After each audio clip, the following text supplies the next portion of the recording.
Hello, welcome back to my channel. তো আজকে Sunday আর এখন বাজে ঘড়ির কাঁটায় দুপুর 1টা। তো মোটামুটি লাঞ্চের সময় হয়ে গেছে আর আমার ছেলে এখন স্নানে গেছে।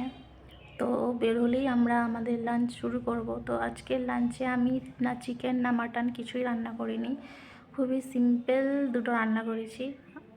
তো চলো তোমাদেরকে দেখাই আজকে আমি কি রান্না করেছি। হলো গাজর, বিনস, আলু দিয়ে একটা ভাজা, আর